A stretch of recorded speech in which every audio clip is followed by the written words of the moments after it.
Next up, we have a movie that I think Zach, who is not religious, went and got some holy water. I don't know what the holy water is in Judaism, bro, but I ate some of the wafers that the pastor's supposed to give you. That's the blood of Christ. I asked for a combo price popcorn of just the body of Christ to eat in this movie. Because this is one of the most demented movies out there. And I almost thought it was going to be better than the first. And I thought this was going to be trash. I was astounded by the direction and approach they took for the first 3/4 of this movie. And the last quarter reminded me, no, this is still a franchise reboot. That's a prequel. How'd you feel? Honestly, I didn't have a amazing time with this one. No? No, I mean, like, you know me. I'm not that into the kind of like Christian themed horror movies. They imbue the sense of dread that never really transfers to me for whatever reason. Maybe that is, my background, but I thought that the first hour of this movie moved pretty slowly. They're setting a lot of things up there, but they're also not setting up anything you can't predict, right? Like it's a movie that forecasts itself pretty early.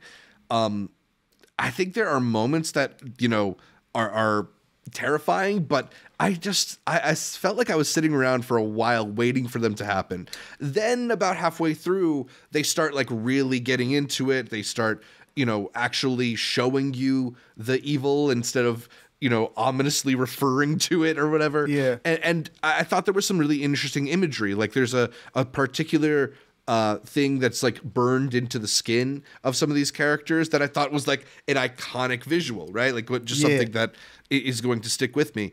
And then, like it kind of devolves a bit into sort of silly franchise mechanisms where characters are doing things that don't make much sense because they need to be around for the prequel, sequel, whatever you want to call it. Yeah.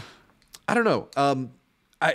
I'm a little bit at a loss for what people are really taking away from this one. You seem to at least enjoy the first bit more than I did, though. So what made this one particularly terrifying to you? I messed with the beginning because I thought that the way it was shot was beautiful. We were just talking about Monkey Man not having exterior shots.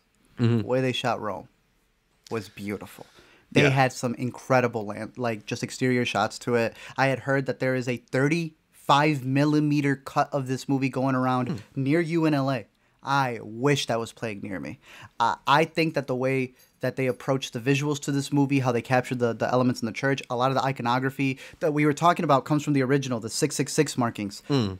I thought all of the production side of it was a 10 out of 10. Mm-hmm. I thought the lead performance was really good. I was looking at her and I was like, where are you from? And then I realized she was like from some shows and such. But it was in particular some moments where I was looking at her, and you may disagree with me, but I know it's going to mean something to you. One, she is I want to say British actress. So shout out to the accent work, because she's supposed to be playing an American who's coming to Italy.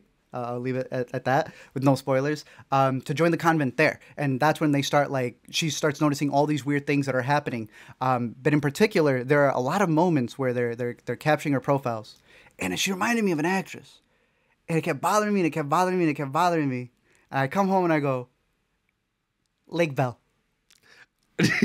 I don't know why I knew you were going to say that, but that image that you have pulled up right now is a very Lake Bell look. Yeah. I showed it to Alina, and I'm like, no, Zach's going to know exactly what I'm talking about. Bro, there's moments where she looks like Lake Bell. There are moments, yeah. I also thought there were moments... There were moments where she looked a little like Jessie Buckley to me as well, which I know is your girl, so we could each...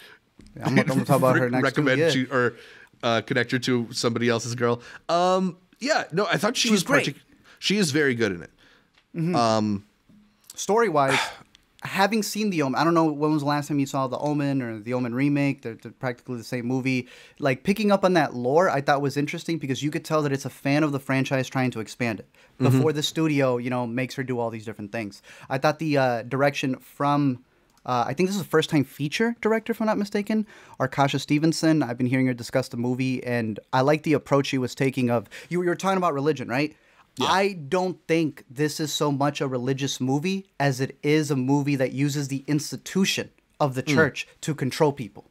I think the First Omen, which was directed by Richard Donner, was a movie where it had this idea. I didn't realize this until I heard a Tarantino clip.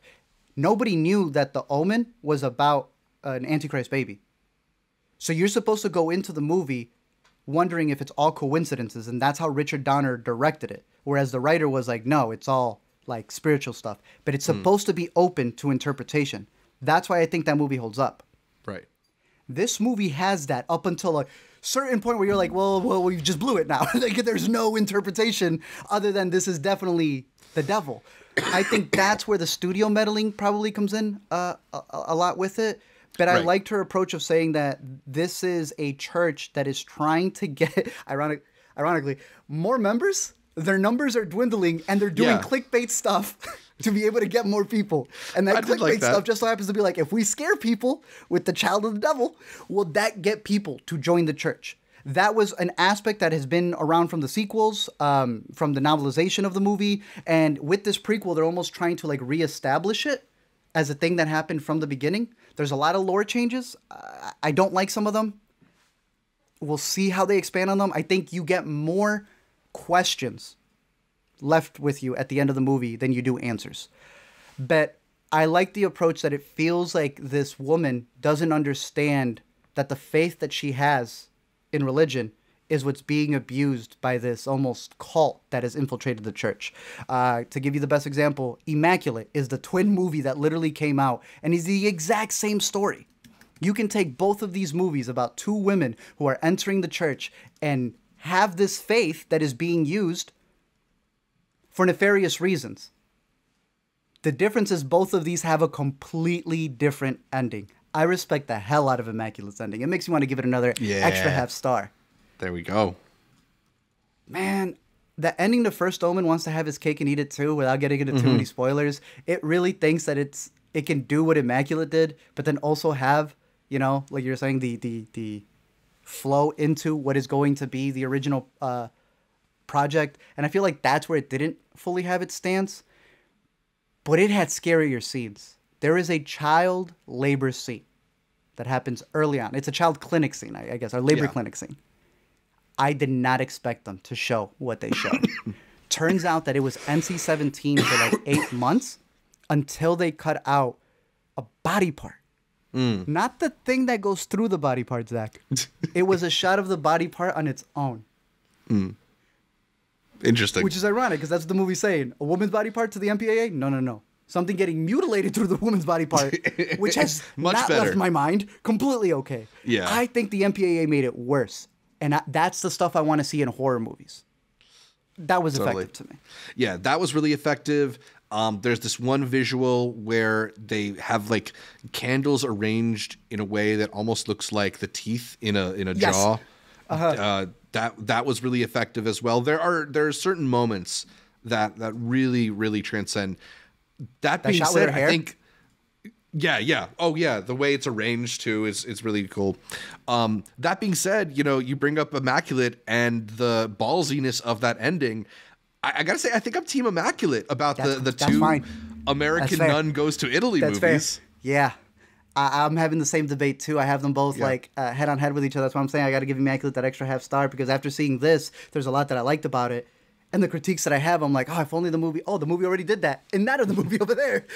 They're good twin sister movies, twin nun movies, I guess, if you want to call them that. I think they both have some very interesting stuff to offer. I think they're both really taking advantage of what, you know, the original Omen did and commenting on its time. Hey, when does the church infiltrate politics? Because that's the idea of the original Omen. At what point does it become a political, like, weapon of mass destruction that the church is infiltrating in? And in here, knowing the times that we're in, it's really talking about like who has control of these women's bodies. And is it the church trying to finagle the things that they want? Is the church making deals with the devil, which to them is making deals with anything that's out there, any organizations that they think are of the devil? Disco plays a really big role in this movie, and that's something that they like almost infiltrate in order to be able to get their plan out there. There's a lot of fascinating stuff in this, and in rewatching a lot of the clips and interviews, it does make me want to rewatch it again. There's a lot of stuff in the ending that I like. They shout out Possession, which is a banger of a movie, but it doesn't hold up as much as I want it to, and that's where I agree. Immaculate ties it for me because it had the balls to do something that this movie wasn't going to do. Immaculate really is a movie that looked at Rosemary's Baby, the original Omen, and went, what if we just literally copied it, but changed the ending? Would that be enough? Heck yeah, it was. Because we're now getting new remakes, and they're not willing to do that. So really good double feature if you can, if you're interested. First Omen and Immaculate. It made me start wondering if First Omen was at South by just to screw over Immaculate's rollout. Ooh, a little bit of competition. Interesting. All this nonsense, Zach. But that is the First Omen.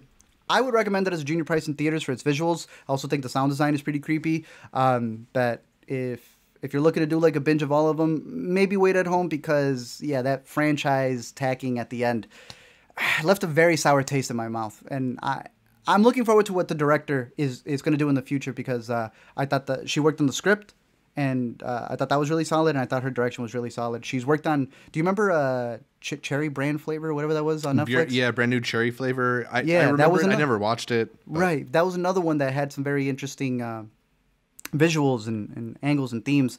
Did you ever see Channel Zero on AMC, Shudder? No. That's a really creepy series. She worked on it as well. I'm seeing a really good track record with her. I'm excited to see what she does in the future. Hopefully a non-franchise original horror from her. But that's the First Omen. Nice. You gonna watch the other ones?